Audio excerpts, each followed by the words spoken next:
Ladies and gentlemen, the ringing of that phone bell means mystery, adventure. Nero Wolfe's office, Archie Goodwin speaking. Mr. Wolfe? Yeah, he's right here. Who's this? Archie, hang up. Don't ask questions. You have a what? Archie, it's past your bedtime. Well, I'm afraid, Mr. Wolfe, it's past his bedtime. Your bedtime. It's a client, boss. That's what I was afraid of. Foolish. Hello? Hello? Well, why do you look so bewildered? He's coming right over. He says he's got a date with murder.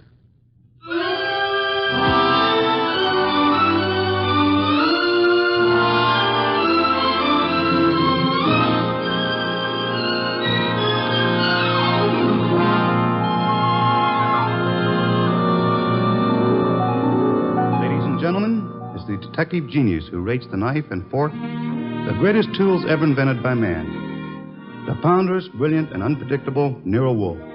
Created by Rex Stout and brought to you in a new series of adventures over this NBC network in the person of Mr. Sidney Greenstreet.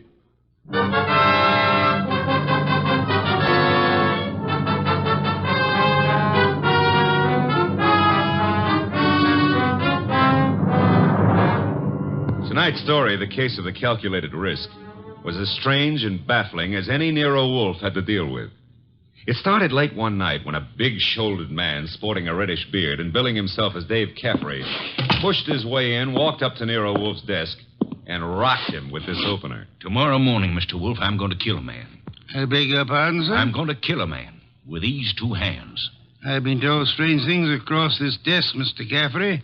This is the first time a murderer has confided his intention to me in advance. This man you speak of. I'm not telling you his name. I'm not telling you where I'm going to meet him. The session tomorrow is going to be private and personal. But if anything happens to me between now and then, I want you to take over.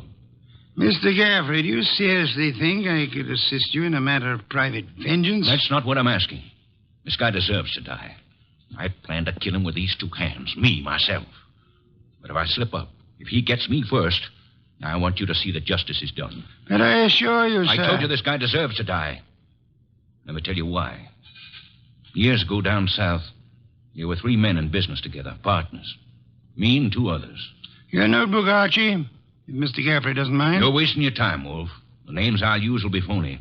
I won't give you anything you can check back on. We'll take our chance, sir. Please proceed.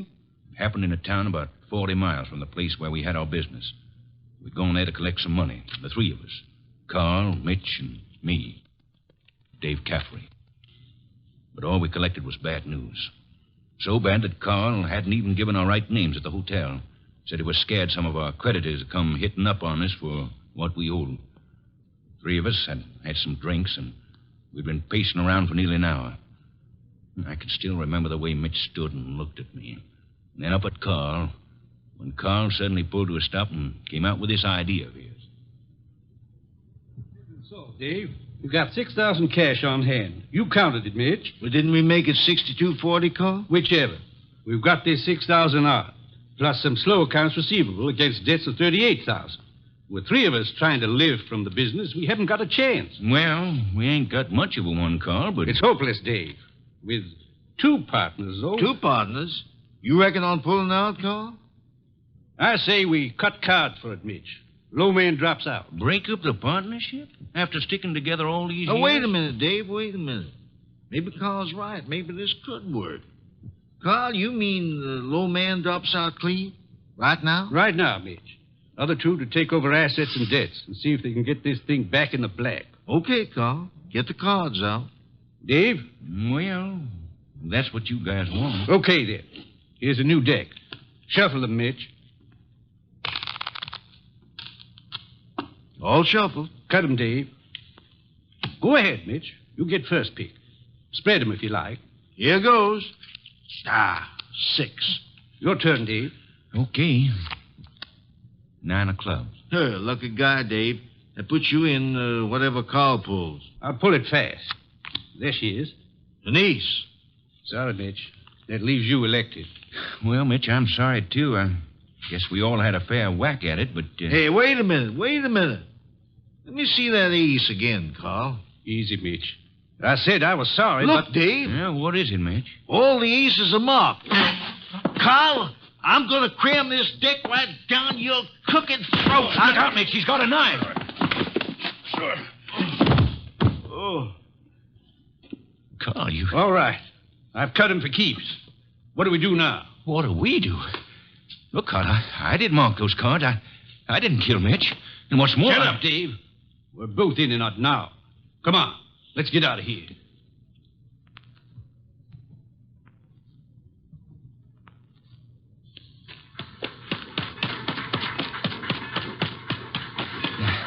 Now what, Carl? Look, Dave, this is where we split up.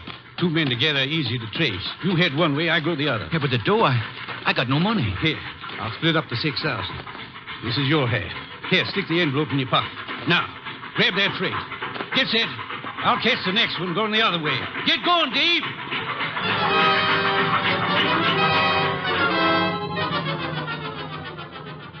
That's how it was, Mr. Wolfe. It all happened so fast that I...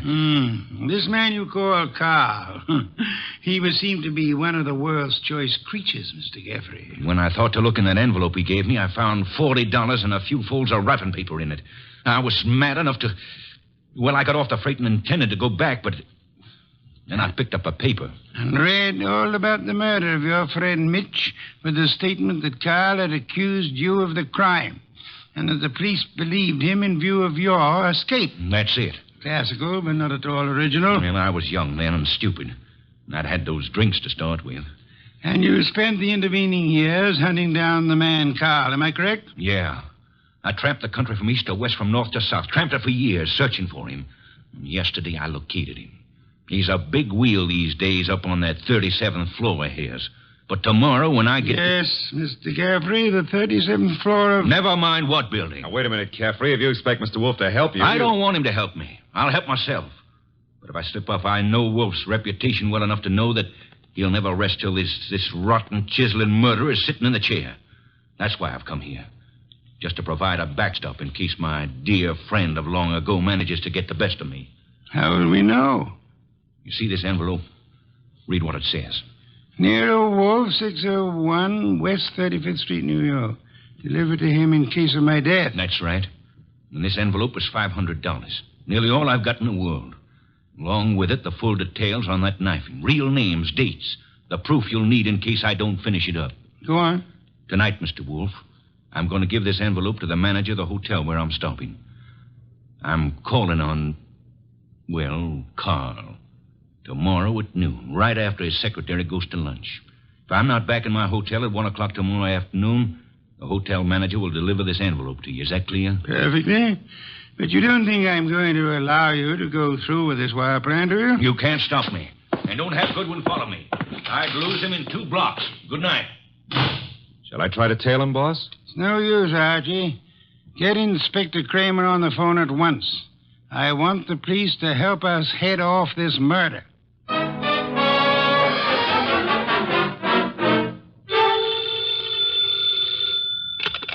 Nero Wolfe speaking. It's Archie. I'm calling from the morgue. And? They found Caffrey's body in a subway washroom, mugged and stabbed. Wallet gone, pockets cleaned out, no envelope.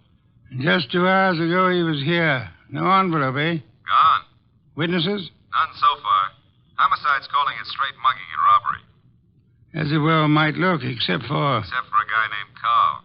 How much do I tell Kramer? all of it. Ask the inspector to start queries throughout the South on the original killing. The original killing? Look. It's our best chance of getting a description of the man called Carr, the original killing and the partnership. Starting from, say, 8 years ago and working back to the middle 20s. Tell him to concentrate on towns on railway lines. Putting out pictures of Caffrey and... Pictures and dentistry. Fingerprints to Washington. Kramer will know. And if I come across a haystack, do I keep my eye out for needles? We are going to find Carl, Archie. We are going to find him if it takes from now till doomsday.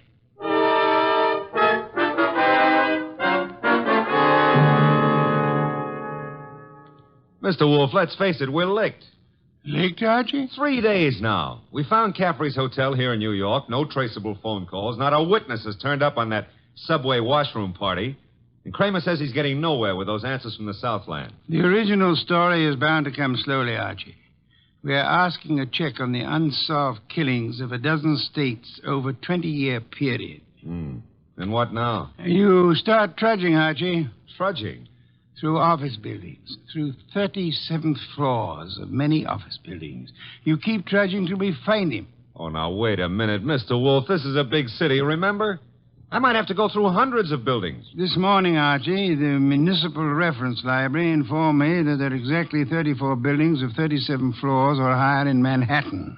Now, when you rule out the United Nations building, hotels, Okay. Maybe not so many 37th floors, but lots of offices per floor. Maybe 40 or 50. Call it 30 times 40, and you've still got 1,200 to start with. And you don't know what kind of business. You don't know what Carl's real name is. You don't even know what he looks like. There could be 4,000 men like him. 4,000 affluent men, Archie? Yeah, well, all right. Caffrey said he was in the chips, though. You know, for a guy who'd been bumming around, that could mean anything from 10 grand a year up. Hey, wait a minute. That cuts your field to 1,000. 1,000 tall men? Tall? I've been over those notes. Caffrey didn't say he was tall. As plainly as you could ask. Caffrey was almost your height, but he said Mitch stood and looked at me. And then he looked up at Carl. Up, Archie. That makes Carl your height or taller. Yeah. Well, maybe Caffrey and Mitch were sitting down, and Carl was, Caffrey told us the three were standing at the time. Check your notes. I've studied them. Okay. Maybe that does cut it down some. Yeah, it's still a lot of citizens that start checking for a southern accent. Don't rely on accent, Archie. Carl has had many years to lose any accent he might have had. Yeah, that's true. And so we narrow it, Archie. A man almost surely tall. A man not using the name he was born with. A man with an unexplained gap in his past. I ought to be able to reach right out and tap him. You go skeptical again, Archie. Well, it's still a pretty big haystack. Let's see if we can't trim it some more.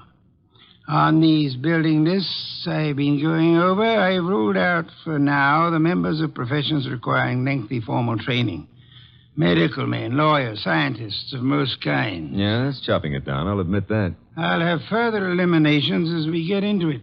And I'm putting Saul Panzer on a second list this afternoon. Some of the credit references I'll handle by phone. So I start trudging, huh? You start trudging. And remember, Archie, since you'll probably be operating through secretaries, you're looking for a murderer named Carl, not for a new set of telephone numbers to brighten your winter.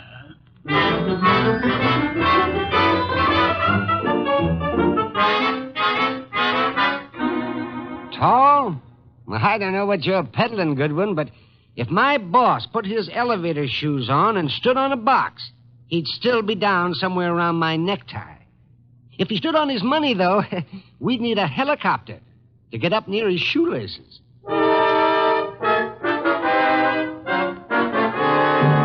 Oh, Miss Jonas, do you mind if I sit down? Why, of course not, Mr. Goodwin. Oh, thanks.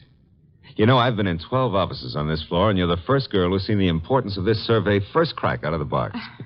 Well, I'm sort of new here, and I try to pay attention. Oh, you're not just beautiful. You've got a head on you. Is Mr. McLean in? Well, he's at lunch right now. Lunch? Oh, that reminds me. Know any good restaurants up this way? Well, I was just going to the downstairs drugstore myself, but I wouldn't say Well, that... come on. Put your bonnet on and let's skip the drugstore. This meal is on the Executive Resources Survey.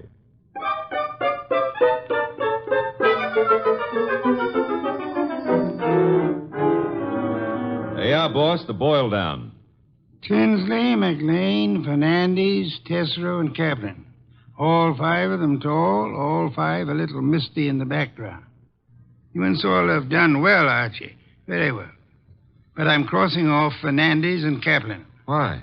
The Credit Bureau report clears Fernandez, and Kaplan was on a special war job.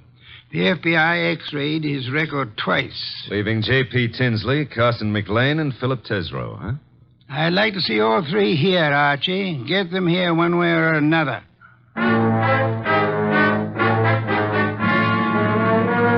And so you do admit that Tinsley isn't your real name? Mr. Wolfe, are you a blackmailer or what? I'm a licensed private investigator, sir. Any disclosure you make will be kept in confidence. provided it doesn't touch on the case I'm engaged on. You haven't said what the case is. I don't intend to. If you prefer to explain this mysterious gap in your background at the district attorney's office... Well, I'm using the name Tinsley because I've got an undivorced first wife out on the coast. We broke up 20 years ago, but she said she'd see to it that I never married again. And she knew where I was today. Well, I don't say I'm a saint, but she's a vindictive woman. I see. May I have names, dates, and places starting 1924?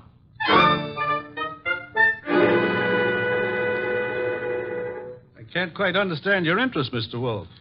It's rather complicated, to put it briefly, Mr. McLean. I'm working in the interest of a client. Our people have found this puzzling gap in your background, and I'd appreciate such clarification as you may be able to supply. But I told you, Mr. Goodwin, I was raised and educated in the Orient. Until 32, I was in business with my father in China. Where you say your father died? Died. With the Depression, I returned to New York, started this importing business in a small way, weathered through the early 30s, and I think my bankers can assure you of my standing today. They've done so. Carson, McLean and Company has an excellent credit rating. Thank you, Mr. Wolfe. To switch somewhat abruptly, Mr. McLean, would you happen to remember how you spent the evening of the 19th? Of this month? Of this month? Well, I could hardly... Wait. You say the 19th. Would that have been on a Tuesday? Yes, it was Tuesday. Well, that simplifies it. I'm nearly always at the office on Tuesday nights dictating the revisions in our weekly wholesalers' lists. Let me see. Yes, I was there on the 19th. Had a tray sent in. Miss Tunis and I worked till just after midnight. Miss Helen Tunis, the secretary Mr. Goodwin spoke of. She's been with me for 2 or 3 months. Miss Tunis can confirm this dictation on the night of the 19th? Of course. And Mr. Wolfe, your manner is so persuasive that I'd scarcely realize you're asking some extraordinary searching questions. May I ask why in the world you... If you'll indulge me, Mr. McLean, my prying is nearly concluded. You say you were in China until 1932.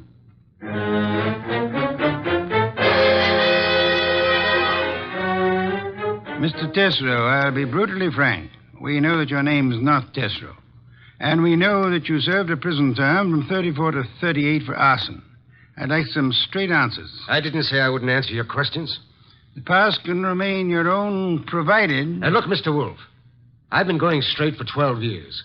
And this business of mine is on the level. Now, if this is a shakedown... I'm asking where you were on the night of the 19th. And I'm telling you I stayed in town. I ate alone. And I went to a movie. I caught the 11:35 for Stanford. And that's all there is to it. You're denying that you were ever in business in the South? I was born in the South, but I haven't been back there since I was a kid. What about the arson?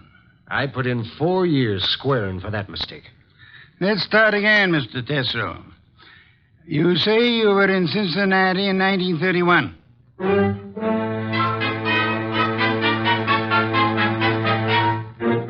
Okay, Mr. Wolfe, 3 candidates, and we're still on the 1-yard line. Our 1-yard line. Tesreau, McLean, Tinsley. No, rule out McLean. He gave references enough for those years in China. And with Helen Tunis, he's got the one firm alibi we've laid on to. Caffrey was killed before midnight.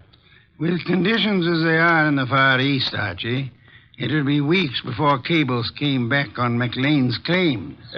Claims? You figure the whole Chinese background's a fake? I want you to see Miss Tunis again, Archie, taking all precautions for her safety. And this is one time I give you permission to ply her with all the attentions you can contrive. Are we far enough to pull tails on any of these 3? I've got Saul pans on, Tesreau. And Saul promised to have men on Tinsley and McLean. Pictures of the 3 have gone to Kramer for circulation in the South. Oh. No answer yet from the coast on Tinsley, huh? Not yet. For the moment, Archie, you'll concentrate on Helen Tunis.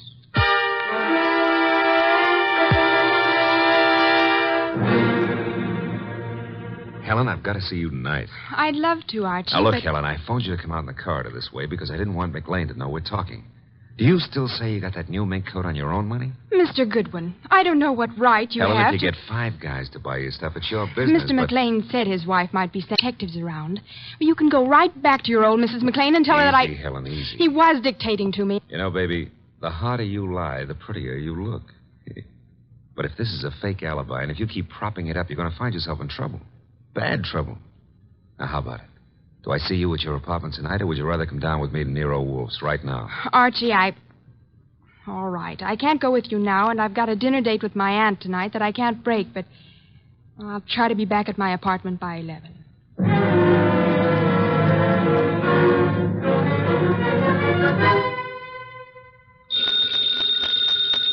Archie. Nero Wolfe speaking. This is Archie, Mr. Wolfe. I'm at Helen Tunis's apartment. Well, I could cut my throat for not making her come with me this afternoon. trouble? Not for her anymore, poor kid. I got here 3 minutes ago and found her strangled. Couldn't have happened more than half an hour ago. McLean. McLean. Didn't Saul Panzer say he was getting a tail on him? He was a new man, and he lost him.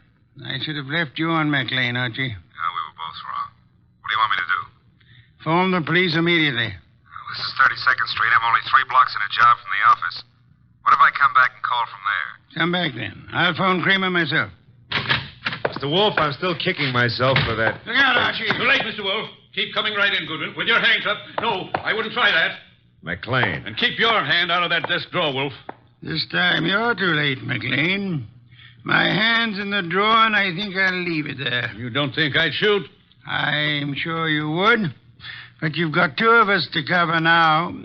No, Archie, don't try to draw yet. How'd you get in here, McLean? He surprised me after making his way in through the area way below, and of course it had to be Fritz's night out. I caught your fat friend just 2 seconds before he could get in his call to the police, Goodwin. I overheard his talk with you from the hallway here. My apologies for not crying out sooner, Archie. Get your hand out of that drawer. Pull it out without the gun, Wolfe, or I'll let you have it now. I refuse to, McLean. Seems obvious that you mean to kill us in any case. I'm afraid that's true, Wolfe. But when you called me here and Goodwin started making dates with Helen Tunis... Poor kid, I told her not to talk to you. She didn't, Goodwin. I've been scared of you and Wolfe since I followed Colby here that first night. Colby? You knew him as Caffrey. I caught up with him afterward in that subway washroom. No, keep that hand up. And watch that gun of yours, Wolfe. When I found that envelope on him and read the letter to you contained in it, I knew he hadn't spilled the whole South Carolina story to you. South Carolina? Would the original knifing have been taking place anywhere near Hampton or Jasper counties? Hampton County. But our business is over the line in Georgia. Doesn't matter now. Pity, Archie. We learned this afternoon that we were growing warm on South Carolina. Mr. McLean, may I ask what you hope to achieve by this insane project of disposing of Mr. Goodwin and myself? I'm buying time, Wolfe. I've $90,000 in small bills in that bag there, plus a plane ticket to Buenos Aires. I've got a silencer on this gun.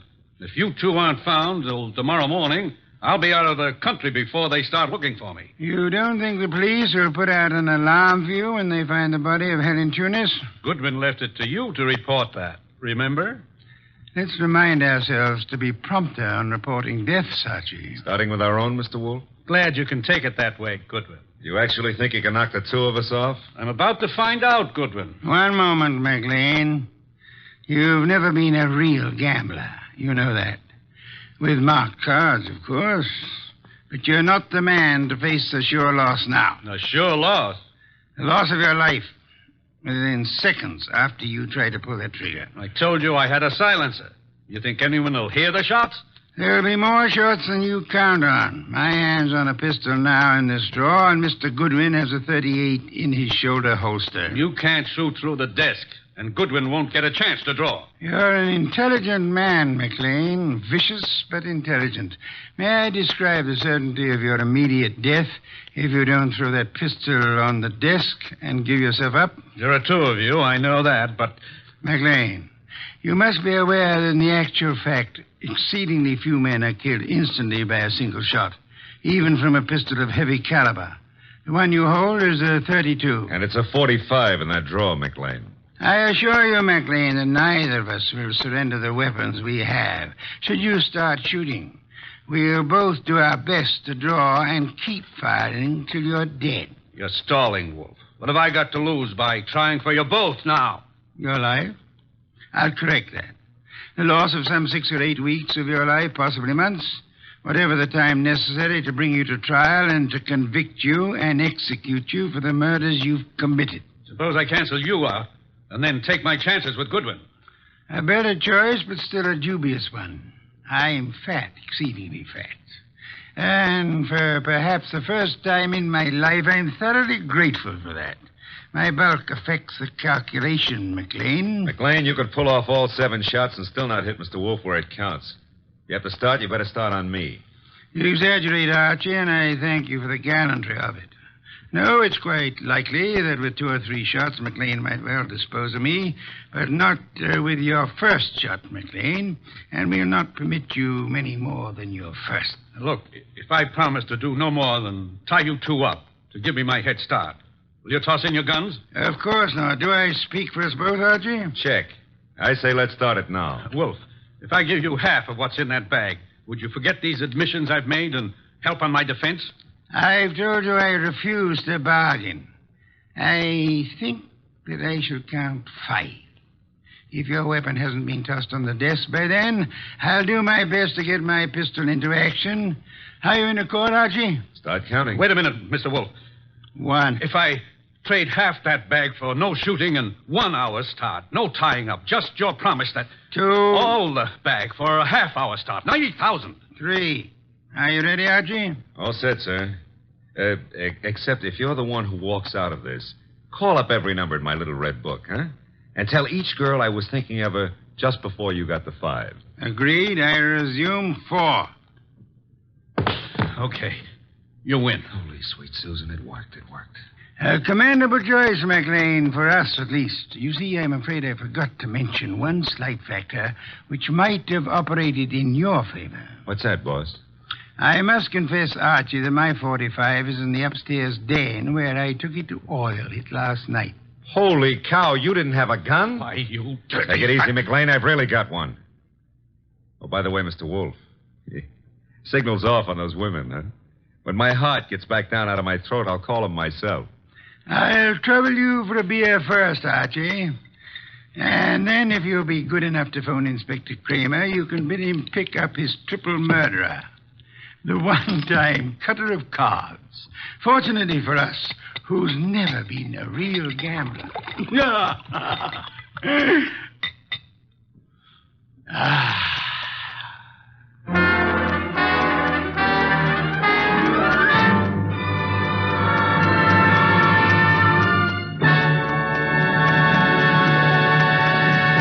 You have been listening to The New Adventures of Nero Wolfe, starring Sidney Greenstreet.